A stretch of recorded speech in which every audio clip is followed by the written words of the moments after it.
अस्सलाम वालेकुम। मेरा नाम है मुजाहिद हसनैन और आप देख रहे हैं स्टार्टिंग आउट विद प्रोग्रामिंग। इस लेक्चर के अंदर हम डिस्कस करेंगे कि इंसर्शन सॉर्ट क्या होती है। अब इसमें सबसे पहले हम जो है ना इसका एल्गोरिदम देखेंगे।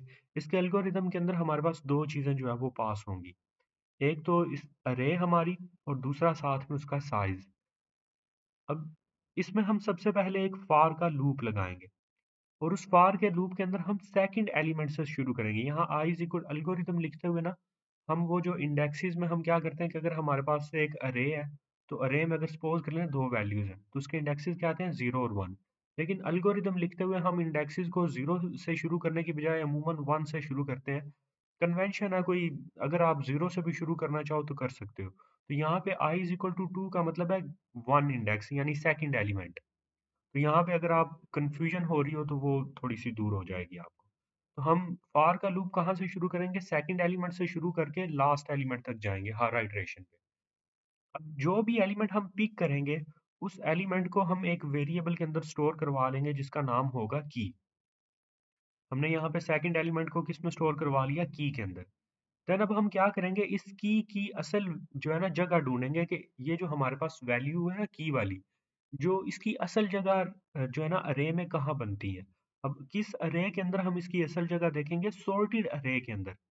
अब सॉर्टेड अरे हमारी कौन-सी होगी? हमारी जो अरे है ना वो 1 इंडेक्स से फर्स्ट वैल्यू से लेके यहाँ पे 1 का मतलब है फर्स्ट वैल्यू। फर्स्ट वैल्यू से लेकर i माइनस 1 तक, जो भी यहाँ पे i की वैल्यू पिक की जाएगी ना, वहाँ तक, उससे एक स्टेप पीछे तक। मसलन अगर सपोज़ कर लेना हमारे पास अगर i की वैल्यू हो 3, 1, 2, 3, 4, अगर हम 3 इंडेक्स पे हैं, 3 इंडेक्स को मैंने जो है वो क्या कंसीडर किया है? की कंसीडर किया है। तो यहाँ पे सॉर्टेड अरे कौन-सी कंसीडर की जाएगी? ये इससे पीछे वाली अरे। 1 इंडेक्स से लेकर i माइनस 1 जो कि यहाँ पे 2 बन रहा है। तो इससे पीछे वाली अरे को मैं क्या कंसीडर करूँगा? सॉर्टेड अरे कंसीडर करूँगा। और ये जो 3 इंडेक्स पे वैल्यू होगी, अब मैंने इसको कहाँ पे इंसर्ट करना है? इस सॉर्टेड अरे में इसकी जहाँ पे जगह बनती है ना, वहाँ पे इसको मैं इंसर्ट करवा दूँगा। अब सॉर्टेड अरे को हम ट्रैवर्स कैसे करेंगे? अगर मैंने 3 इंडेक्स को की कंसीडर किया है, तो मैंने यहाँ से 2 से लेकर कहाँ तक जाना है? 1 तक। यहाँ तक मैंने देखना है कि इसकी इस अरे के अंदर मैंने देखना है कि ये वैल्यूज़ कहाँ पे आएँगी, यानी उल्टा ट्रैवर्स करना है मैंने इसको। तो मैं कैसे करूँगा? j is equal to i minus 1, यानी j इज़ इक्वल टू यहाँ पे क्या आ जाएगा? 2, क्योंकि अगर मैं मेरा i जो है वो 3 है, तो j की वैल्यू यहाँ पे क्या आएगी? 2 आएगी। देन मैं हर दफ़ा चेक करता रहूँगा कि अगर मेरा j जो है वो 0 से ग्रेटर है, ज़ाहिर बात है अगर मेरे इंडेक्सेस जो हैं वो 1 से शुरू हो रहे हैं, तो सारे अरे के इंडेक्सेस जो हैं वो ग्रेटर देन 0 ही होंगे। तो अगर वो ग्रेटर देन 0 है, इंडेक्स मेरा, और जो उस इंडेक्स के ऊपर वैल्यू पड़ी हुई है, सपोज़ कर लें अगर मेरे 3 इंडेक्स के ऊपर वैल्यू थी 4 और 2 इंडेक्स पे वैल्यू पड़ी हुई है 5। अब जो 2 इंडेक्स पे वैल्यू पड़ी हुई है 5 वो ग्रेटर है की वाली वैल्यू से। की वाली वैल्यू क्या है? 4। अब अगर उस वैल्यू से वो ग्रेटर है, तो हम क्या करें? हम ये जो ये वाली वैल्यू है ना, जो ग्रेटर वैल्यू है, इसको एक स्टेप आगे शिफ्ट करवा दें। शिफ्टिंग कैसे होगी? j plus 1 is equal to a of j। j की वैल्यू क्या है? 2, j प्लस 1 क्या आ जाएगा? 3। 3 इंडेक्स पे मैं क्या स्टोर करवा दूं? 2 को स्टोर करवा दूं। जो 2 इंडेक्स वाली वैल्यू है वो स्टोर करवा दूं। तो यहाँ पे क्या स्टोर हो जाएगा? 5। अब 5 जो है वो रेप्लिकेट हो चुका है अरे के अंदर 2 दफा। फिर उसके बाद जे में से मैं जो है ना वो डिक्रीमेंट कर दूं। अब सपोज कर लें यहाँ पे 3 स्टोर्ड है मेरे पास। अब इवन के मेरे पास यहाँ पे जे की वैल्यू क्या है? 1। 1 इज ग्रेटर देन 0, लेकिन यहाँ पे वैल्यू क्या स्टोर्ड है मेरे पास? 3। 3 ग्रेटर देन 4, ये फॉल्स हो जाएगा, तो ये वाली जो कंडीशन है, अब आगे लूप जो है ना वो कंडीशन फॉल्स होने पे लूप आगे मजीद नहीं चलेगा। हम इस स्टेप पे आ जाएंगे। अब अगर आप ध्यान करो तो लास्ट टाइम हमारे पास जे की वैल्यू क्या थी? वो आ चुकी थी 1। अब हम 1 प्लस 1 क्या आ जाएगा हमारे पास? 2। तो 2 इंडेक्स पे हम स्टोर करवा देंगे की को। तो यहाँ पे 2 इंडेक्स पे अगर हम की को स्टोर करवाएं, की हमारी क्या थी? ये जो 3 इंडेक्स पे स्टोर्ड वैल्यू थी वो थी 4। तो यूं हमारा जो 4 है वो अपनी सॉर्टेड अरे के अंदर जो असल जगह है वहां पे आ चुका है।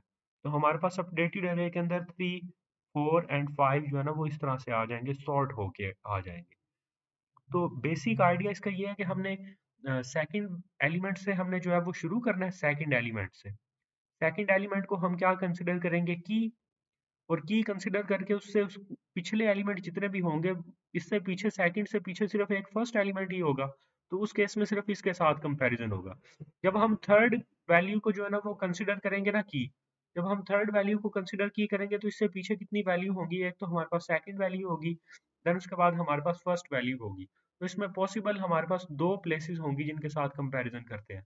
फिर जैसे जैसे हम आगे जाएंगे फोर्थ वैल्यू आएगी हमारे पास, तो फोर्थ को हम की कंसीडर करेंगे, और देन उसके बाद जो है ना उससे पीछे जितनी भी वैल्यूज हैं थर्ड सेकंड और फर्स्ट, उनके साथ उसका कंपैरिजन करके जहां पे उसकी जगह बनती है उसको वहां पे स्टोर करवा देंगे। तो ये तो था इसका एल्गोरिदम। अब इसकी एक हम एग्जांपल लेते हैं कि हम इसमें बेसिकली सॉर्ट करते कैसे हैं। अब यहाँ पे हमारे पास ये एक अरे है, इसको हमने सॉर्ट करना है। और आपको पता है कि इंसर्शन सॉर्ट जब भी हम यूज करते हैं तो हम जो सेकंड वैल्यू होती है फर्स्ट टाइम उसको की बना लेते हैं। तो यहाँ पे हमारी की क्या आ जाएगी, 2 आ जाएगी।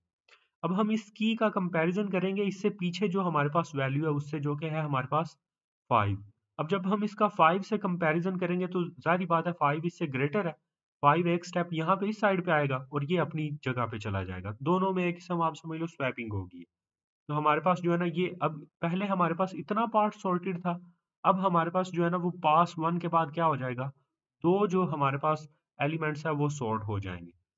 देन उसके बाद हम जो नेक्स्ट वैल्यू है हमारे पास उसको हम की कंसिडर करेंगे, फोर हमारा की बन जाएगा।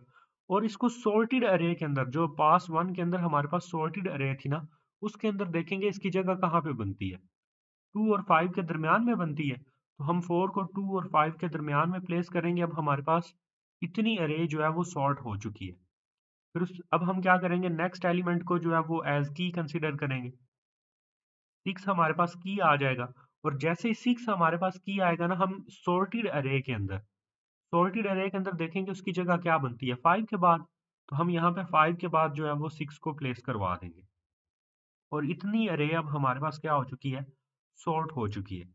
फिर उसके बाद हम अगेन जो नेक्स्ट वैल्यू है उसको एज की कंसिडर करेंगे। अब हमारे पास की क्या आ जाएगी, 1 आ जाएगी। और इस सॉर्टेड अरे के अंदर ये जो हमारे पास सॉर्टेड अरे है, पास 3 में जो सॉर्टेड अरे आई है उसके अंदर देखेंगे कि 1 की जगह कौन सी बनती है। तो 2 से पहले बनती है 1 की जगह, तो हम उसको 1 से पहले जो है वो प्लेस कर देंगे। और यूं हमारे पास इतनी अरे जो है ना वो सॉर्टेड हो चुकी है। देन उसके बाद हम नेक्स्ट वैल्यू जो है हमारे पास उसको एज की कंसिडर करेंगे। जब हमारे पास की आ जाएगी 3, तो हम देखेंगे कि सॉर्टेड अरे के अंदर जो हमारी की है वो कहाँ पे प्लेस हो सकती है। तो 2 और 4 के दरमियान में वो आएगी। तो 2 और 4 के दरमियान में हम अपनी की को प्लेस करेंगे, तो इतनी अरे हमारे पास सॉर्ट हो चुकी है। अब हमारे पास जो है ना ये कंप्लीट अरे जो है वो सॉर्ट हो चुकी है। अब जब भी वो आपको आउटर लूप की आइटरेशंस करने के लिए बोलेगा ना, तो आउटर लूप की आइटरेशंस के अंदर हमारे पास जितने एलिमेंट है, यहाँ पे कितने एलिमेंट थे हमारे पास 6। तो हमारे पास जो है ना वो टोटल नंबर ऑफ पासिस हमारे पास कितने आ जाएंगे, n-1 पासिस आएंगे हमारे पास। अब आउटर लूप आइटरेशन का यहाँ पे क्या मतलब है कि यहाँ पे जो फोर इन की, जब हमारे पास 4 है या जब हमारे पास की 6 है या जब हमारे पास की 1 है, इनका जो इंडेक्स बनेगा कौन सा, वो ढूंढने के लिए जो स्टेप्स लगेंगे ना वो हम बीच में से एक्सक्लूड कर रहे हैं। हम सिर्फ फाइनल रिजल्ट जो है ना वो हम लिख के दे रहे हैं। तो फाइनल रिजल्ट जब भी हम 1 का इंडेक्स ढूंढ लेंगे तो 1 को वहां पे हम सिंपली प्लेस कर देंगे। तो इसमें हम सिर्फ आउटर लूप आइटरेशंस कर रहे हैं। जब हम इनर लूप आइटरेशंस देखेंगे तो इनर लूप आइटरेशंस के अंदर क्या होगा कि हम सिंपली 2 को उसकी जगह के ऊपर प्लेस नहीं करेंगे, बल्कि हम 2 का इंडेक्स फाइंड कैसे करेंगे हम ये भी साथ में देखेंगे। तो अब इसमें नेक्स्ट हम जो है ना वो इनर लूप की आइटरेशंस जो है वो देख लेते हैं। अब वही अरे है मेरे पास, और इसमें अब मैं क्या कर रहा हूँ कि मैं इनर लूप की जो आइटरेशंस है वो भी देखूंगा। अब जब मेरे पास पास वन होगा तो मैंने पास वन में क्या मैंने करना है कि मैंने जो सेकंड एलिमेंट है उसको एज की ले लेना है। तो मेरे पास की क्या आ गया, 2 आ गई। अब की मेरे पास जो की, अब जब मेरे पास 2 आ गया तो मैंने इसके इंडेक्स से पीछे जितनी भी वैल्यूज है उनके साथ इसका कंपैरिजन करके इस इंडेक्स की असल जगह ढूंढनी है। तो मैं 2 और 5 का कंपैरिजन करूंगा तो इससे पीछे वाले इंडेक्स पे जो वैल्यू है वो क्या है, वो बड़ी है इससे। अगर वो वैल्यू इससे बड़ी होगी तो मैं क्या करूंगा, इसको आगे शिफ्ट करवा दूंगा। तो मैंने 5 को जो है वो 2 की जगह पे शिफ्ट करवा दिया। अब जैसे मैंने 5 को 2 की जगह पे शिफ्ट करवाया, इससे पीछे मजीद कोई हमारे पास अरे का एलिमेंट कोई नहीं है। तो हम क्या करेंगे, जिस एलिमेंट को लास्ट टाइम हमने शिफ्ट करवाया था ना, उस इंडेक्स के ऊपर हम अपनी की को स्टोर करवा देंगे। तो लास्ट टाइम मैंने इस इंडेक्स को जो है वो आगे शिफ्ट करवाया था, तो इस इंडेक्स के ऊपर मैं क्या करूंगा, 2 को स्टोर करवा दूंगा। तो यूं मेरे पास जो है ना ये इतनी अरे अब सॉर्ट हो चुकी है। पास 1 के बाद। अब नेक्स्ट मेरे पास की क्या आ जाएगी? 4 आ जाएगा। 4 मेरे पास की है। अब 4 अगर मेरे पास की है तो मैं इसको सॉर्टेड अरे के साथ इसका कंपैरिजन करवाऊँगा 1 बाय 1। अब सबसे पहले मैं इसका 5 के साथ कंपैरिजन करवाऊँगा। 5 और 4 जो है वो उसमें से 5 मेरे पास ग्रेटर है, तो मैं इसको एक स्टेप आगे शिफ्ट करवा दूँगा। 5 को मैंने यहाँ पे एक स्टेप आगे शिफ्ट करवा दिया। नेक्स्ट मेरे पास क्या है? 2 है। 2 और 4 का मैं कंपैरिजन आपस में करवाऊँगा। 2 और 4 में मेरे पास ग्रेटर कौन-सी है? की ग्रेटर है। अब अगर मेरे पास की ग्रेटर होगी ना, तो मैं यहीं पे रुक जाऊँगा। मैं मज़ीद कंपैरिज़न्स नहीं करवाऊँगा। इवन अगर यहाँ पे पीछे इससे कोई वैल्यू होती ना लाइक 1 पड़ा हुआ होता, तो उसके साथ मैंने कंपैरिज़न नहीं करना था। तो इसलिए मैंने 2 के साथ कंपैरिज़न करते ही की का अगर हमारे पास जो है ना वो कंपैरिज़न फ़ॉल्स हो गया, तो हम यहीं पे रुक जाएँगे। और लास्ट वैल्यू जो हमने आगे शिफ्ट करवाई थी, उसकी जगह पे हम अपनी की को स्टोर करवा देंगे। तो इस 5 की जगह पे मैं क्या स्टोर करवा दूँगा? अपनी की को। तो यूँ मेरे पास इतनी अरे जो है ये सॉर्ट हो जाएगी। अब उसके बाद नेक्स्ट हम क्या करेंगे? अब नेक्स्ट पास 3 के अंदर जो है ना ये वाली हमारे पास जो वैल्यू है ये एज़ की आ जाएगी। और इसका इस ये जो सॉर्टेड अरे है इसके साथ हम कंपैरिज़न करवाएँगे। अब की का अगर मैं कंपैरिज़न करवाता हूँ इस सॉर्टेड अरे में 5 के साथ सबसे पहले, कंपैरिज़न फ़ॉल्स हो गया, मैं यहीं पे रुक जाऊँगा।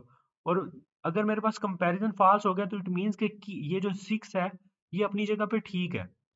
सबसे पहला कंपैरिज़न ही अगर फ़ॉल्स हो जाए, तो इट मीन्स कि 6 अपनी जगह पे बिल्कुल ठीक है। तो हम क्या करेंगे? इतनी अरे हमारे पास क्या आ जाएगी? सॉर्टेड आ जाएगी। देन ये वाली जो वैल्यू है, इसको मैं एज़ क्या कंसीडर कर लूँगा? की। नेक्स्ट मेरे पास की आ जाएगा 1 पास 4 के अंदर। सबसे पहले मैं इसका 6 के साथ कंपैरिज़न करूँगा। 6 की से ग्रेटर है, तो 6 एक स्टेप आगे मूव हो जाएगा। अगर आप देखो तो पास 4 के अंदर पहले स्टेप में 6 एक स्टेप आगे मूव हो गया। फिर उसके बाद हम 5 वाली जो वैल्यू है, इसका कंपैरिज़न करवाएँगे की से। 5 भी ग्रेटर है, तो 5 को हम क्या करेंगे? इसको एक स्टेप अब आगे मूव करवा देंगे, शिफ्ट कर देंगे। तो 5 यहाँ पे 6 की जगह पे चला जाएगा। फिर उसके बाद हम 4 का कंपैरिज़न करवाएँगे, 4 भी 1 से ग्रेटर है।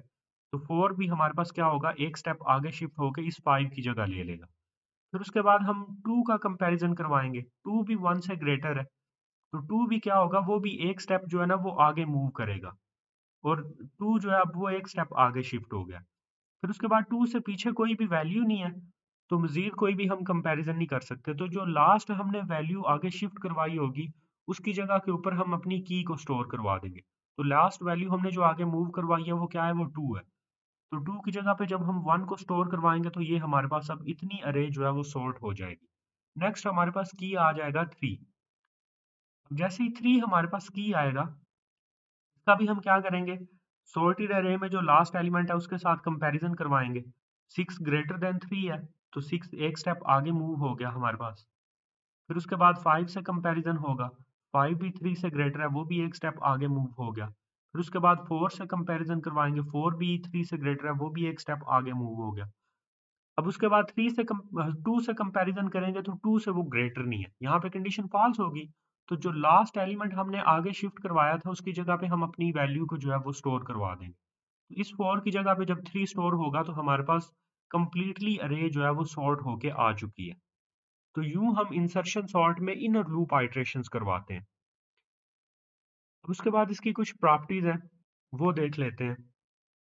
अब इसकी प्रॉपर्टीज़ के अंदर हमारे पास सबसे पहले तो ये है कि ये सब्ट्रैक्ट एंड कंकर अप्रोच है। हर दफ़ा हमारी प्रॉब्लम जो है ना उसमें से n-1 हो जाएगा।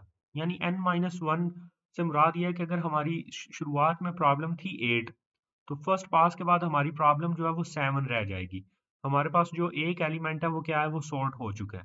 देन नेक्स्ट पास के बाद क्या होगा? हमारे पास प्रॉब्लम का साइज़ 6 रह जाएगा। 2 एलिमेंट जो हैं वो सॉर्ट हो चुके हैं। यानी हर दफ़ा हम अपनी प्रॉब्लम में से 1 को सब्ट्रैक्ट करते जा रहे हैं और हमारी प्रॉब्लम हर दफ़ा छोटी होती जा रही है।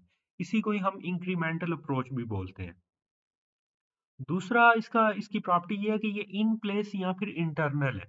यानी इसमें हम कोई भी एक्स्ट्रा अरे जो है ना वो क्रिएट नहीं करते। ये जो हमारे पास अरे हम पास करते हैं ना फंक्शन के अंदर, उसी अरे के अंदर जो है ना वो ये चेंजेस कर रहा होता है। जब जैसे-जैसे ये एल्गोरिदम रन हो रहा है, उसी टाइम पे जो है ना ये उस एल्गोरिदम के अंदर जो है ना वो चेंजेस लेके आ रहा होता है। ये स्टेबल है यानी अगर हमारे पास अरे के अंदर जो है ना वो 2 आ रहा है 3 टाइम्स, ये हमारे पास ग्रीन है, ये हमारे पास रेड है और ये हमारे पास आप सपोज़ कर लो येलो है। तो जो अरे जब हमारे पास सॉर्ट होके आएगी ना, तो तब भी इनका जो आपस में ये रिलेटिव ऑर्डर है, ग्रीन, रेड, वाई, ये आपस में स्टेबल रहेगा। यानी ये नहीं होगा कि सॉर्ट होने के बाद ये जो 2 रेड वाला है ये पहले आ जाए, ऐसे नहीं होगा हमारे पास। जो सेम वैल्यूज़ जो सिमिलर वैल्यूज़ हैं या आइडेंटिकल वैल्यूज़ हैं, उनका जो आपस में रिलेटिव ऑर्डर है वो चेंज नहीं होगा सॉर्ट करने के बाद भी। अब वर्स्ट केस के अंदर क्या होगा? तो वर्स्ट केस के अंदर ये जो हमारे पास टाइम कॉम्प्लेक्सिटी है ना इसकी, वो big O of n square होगी। Big O of n square क्या क्यों होगी हमारे पास? इसमें सपोज़ कर लें अगर हमारे पास अरे लिखी हुई है बिल्कुल ऐसे रिवर्स मैनर के अंदर 9, 8, 7 और इस तरह लिखी हुई है।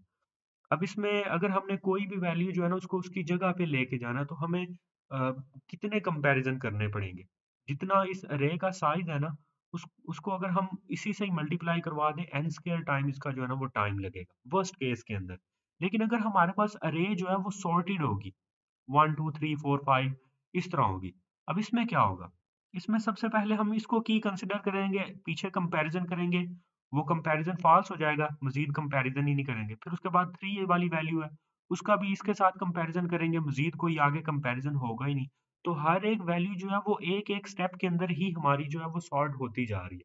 लेकिन अगर आप इसके अंदर देखो अगर हमने 1 को सॉर्ट करना होगा, अगर हमने 1 को सॉर्ट करना है तो पीछे जितनी भी वैल्यूज़ हैं उन सब के साथ कंपैरिज़न करके ये यहाँ पे पहुँचेगा।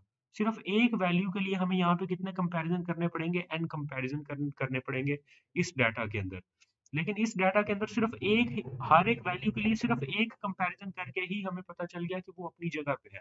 तो वर्स्ट केस के अंदर n स्क्वायर लगेगा और बेस्ट केस के अंदर n का टाइम लगेगा।